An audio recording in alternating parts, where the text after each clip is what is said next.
아파트 집중 분석, 잠실주공 5단지 한번 분석하도록 하겠습니다. 정비 기본계획 고시가 떴습니다. 그래서 현장에서 들썩들썩 최고가, 신고가 행진들이 나오고 있다고 해서 제가 한번 분석을 하도록 하겠습니다. 지금 들어가도 좋을지, 어떤 상황인지, 재건축은 어떻게 진행이 될런지 한번 분석하자. 잠실주공 5단지 송파의 잠실 랜드마크죠. 랜드마크. 잠실주공 1단지가 엘스, 2단지가 리센츠, 3단지가 트리지움, 4단지가 레이크 팰리스입니다. 파크리오 아파트는 잠실 시형 아파트고요. 엘스 리센츠 우측에 위치하고 있는 오래된 아파트. 롯데월드에서 보이는 그 낙후된 오래된 아파트가 바로 잠실주공 5단지입니다. 1978년도 제가 초등학교 들어갈 때네, 제가 초등학교 1학년 들어갈 때 재건축을 했습니다. 이야, 나도 오래 살았네. 초등학교 1학년 때 아파트가 지금 재건축이 이제 시작을 하려고 하니까요. 저도 좀 저 머리를 좀 재건축했으면 좋을 것 같습니다. 30개동 3,930세대, 거의 4,000세대 대단지 아파트인데, 재건축하게 되면 이제 6,491세대로 늘어납니다. 전용 면적 112제곱미터에서 119제곱미터, 전용이 아니라 공급 면적 112에서 119제곱미터고요. 전용 면적으로는 요즘 아파트들은 112제곱미터 34평이면 전용 면적 8사인데 잠실주공 5단지는 전용률이 좀 낮습니다. 76제곱미터, 전용 면적 82제곱미터가 119제곱미터가 이렇게 나옵니다. 자, 그리고 용적률은 이게 매력적이잖아요. 내재가치 용적률이 138%, 중층 아파트인데 용적률이 138%라는 얘기는 굉장히 메리트가 있다. 사업성이 좋다. 왜? 용적률이 낮다는 얘기는 용적률을 300% 받으면 얼마가 더 나오나요? 100, 그쵸? 300%만 받아도 단순 계산해도 100, 162%만큼의 일반 분양 물량이 더 나오기 때문에 사업성이 좋다는 겁니다. 조합 설립고 시공사, 레미안, 삼성물산, GS건설, 현대산업개발, HDC가 시공사 선정을 했는데, 뭐 정비 기본계획 다시 뭐 하고 해가지고요. 고시 떴습니다. 최근에 70층 6,491가구인데, 이게 언제부터 시작을 했냐면 1996년, 그러니까 78년도에 지었잖아요. 96년이면 거의 20년, 지은 지 20년 돼가지고 재건축하겠다고 막 추진을 했는데, 물론 엘스 리센츠도 그랬습니다. 안 됐어요. 계속 뭐 문제 생기고 해서 안 되다가 2017년에 드디어 재건축 확정이 되고 정비 기본 계획이 이제 고시가 떴습니다. 와, 진짜 오래 걸렸다, 오래 걸렸어. 박원순 전 서울시장 시절에 잘 안 됐죠. 사실은 박원순 전 서울시장 시절에 제가 그분을 뭐라 하는 건 아닙니다만 그 시절에 10년이 사실 정비사업 입장에서 보면 잃어버린 10년입니다. 그때 공급을 좀 많이 했더라면 지금 서울의 입주 물량이 이 정도까지는 부족하지는 않은데 굉장히 아쉬움이 많이 남죠. 그래서 향후에 6,491세대 정도 되니까 일반 분양 물량이 거의 한 2,400세대 정도 나올 것 같습니다. 조합원 분양가가 현재 뭐 조합에서 하는 얘기가 전용 84 기준으로 23억 9천, 그 24억 정도 조합원 분양가가 책정이 될 것 같다라고 합니다. 일반 분양가 평당 7천만 원 정도. 조합원 분양가는 비슷한데? 아무튼 공사비는 800만 원 정도 예상을 해가지고요. 조합에서는 7억 정도 조합원들이 환급을 받을 수 있을 것이다. 돈을 오히려 돌려받는다는 거죠.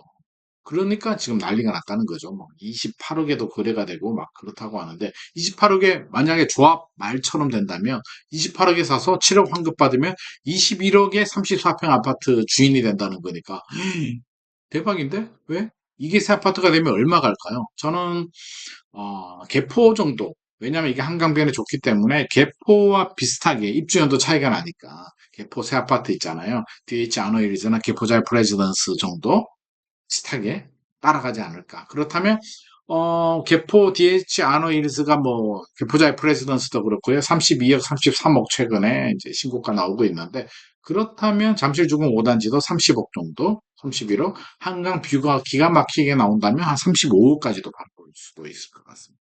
저는 그렇게 예상을 합니다. 그러면 조합 말대로만 한다면 10억 원 시세 차익이 남는데 정비 사업이 조합 말처럼 그렇게 진행이 되겠습니까? 저는 그렇게는 진행이 안 될 것 같습니다. 그러면 사실, 아니, 뭐, 실업 환급 받는다면 지금 30억, 30, 뭐, 그렇잖아요. 32억 주고 사도 남지. 실업 환급 받으면 시세 차익이 얼마나 예상이 되는데. 그래서 실제로 그렇지도 않고 공사비도 더 올라갈 거고요. 사업 기간도 이제 단계를 밟아가야 되잖아요. 정비 기본 계획, 정비 계획 이제 고시가 됐기 때문에 단계별로 재건축은 단계가 많잖아요.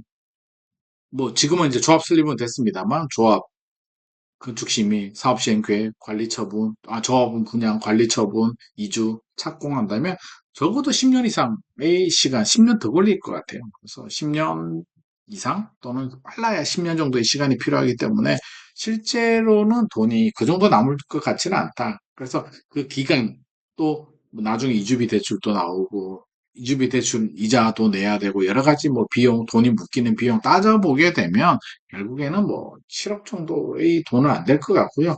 34평이 만약에 뭐 30억을 가든 33억을 가든 지금 당장 알라딘의 마법 램프가 와서 펑 새 아파트가 된다면 한 32억, 33억 정도, 32억이라고 예상을 한다면 7억 환급은 좀 어려울 것 같고 반 딱 잘라서 3억 정도 환급이라고 본다면 28억에 사면 25억 정도. 어, 물론 감정평가 얼마 나올지는 모르겠습니다. 그러면 30억 잡으면 한 5억은 정도의 차익은 가능하지 않을까. 하지만 10년이라는 기간 동안 돈이 묶이는 점 여러 가지 감안해 본다면 대박 뭐 엄청난 이익 막 이렇게는 기대하기는 어렵습니다. 물론 시간이 지나서 강남 아파트 가격이 다 올라가 가지고요. 뭐 개포가 40억 가면 얘도 뭐 비슷하게 따라가겠죠. 잠실주공 5단지 입지 한번 보면 너무 좋잖아요. 잠실주공 1단지 재건축한 엘스, 2단지 리센츠, 3단지 트리지오, 4단지 레이크 팰리스. 정미 아파트도 재건축하더라고요. 두 개가 이제 상으로 재건축이 되면 완전 스카이라인이 쫙 만들어지죠. 여기 파크리어 있고, 그렇죠? 역세권에 잠실역 2호선, 8호선 더블 역세권, 잠실 세내역, 여기 롯데월드, 롯데타워. 모든 걸 다 갖췄지 뭐. 입지는 기가 막힙니다. 잠실에서 더 이상 이거보다 좋은 아파트 나올 수가 없습니다. 잠실의 랜드마크 자리입니다.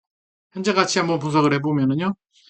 랜드마크 자리고 2호선, 8호선 초역세권에 주변에 아파트 시너지 효과 나오고요. 롯데월드, 뭐 상업시설들, 단지 내 신천 초등학교 있고 잠신 그 리센치 자리에 있는 중고등학교도 도보 이용 가능하고요. 한강 뷰 나오면 금상첨화 한강공원도 이용 가능합니다. 뭐 현재 가치는 부족함이 없습니다. 미래 가치 재건축 되면 이제 랜드마크 자리 따놓은 당상이고요. 예제 가치 용적률 138%인데 뭐 서울시에서 용도 지역도 3종 일반 주거 지역에서 준주거로 종상향해서 뭘 모든 단지들이 다 이렇게 되는 건 아니고 아마 역 주변 단지들 일부 단지들이 아마 준주거로 종상향이 될 것 같은데 어떻게 됐든지 3,930세대에서 6,491세대 나오고요. 조합은 7억 정도 환급이 된다라고 하는데 저는 그렇게까지는 보지 않습니다. 반 딱 잘라서 3억, 2, 3억 정도 저는 환급하면 괜찮지 않나 하는 생각이 듭니다. 다만 최근에 매매 가격이 좀 많이 올랐고요. 건축비도 오르고 분양가 상한제에 적용되면 일반 분양가를 또 그렇게 높게 책정을 못하기 때문에 이런 점은 좀 위험 요소다라고 할 수 있을 것 같습니다. 시장 가치 시세 한번 보면 시세 흐름, 야 이때 2016년, 17년만 하더라도 야 12억대에서 왔다 갔다 했어요. 2012년도는 이때 2011년, 12년도는 제 기억으로 8억 7천까지 떨어진 적도 있었습니다. 이때 샀으면 진짜 전생에 나라 구했다, 진짜. 그래서 2017년부터 올라갔죠. 2017년부터 이제 막 올라갑니다. 그래서, 28억까지 올라갔습니다. 그래서 13억, 14억에서 28억까지 가서 2.1배 상승했습니다. 그래서 2배 이상 올라갔기 때문에 시장 가치 탄력성은 좋습니다. 이때 글로벌 금융위기 때 이때를 비교한 거고요. 글로벌 금융위기 때 떨어졌다가 다시 또 최근에 거의 뭐 전고점 가까이 올라갔죠. 야, 이때 사신 분들, 2022년에 사신 분들도 참 잘 샀다라는 생각이 듭니다. 20억 아래로 그때 내려왔었거든요. 자, 가격 흐름 다시 한번 정리를 해보죠. 2021년 11월 9층이 28억 7천만 원이 최고가, 28억 7천만 원 최고가였고요.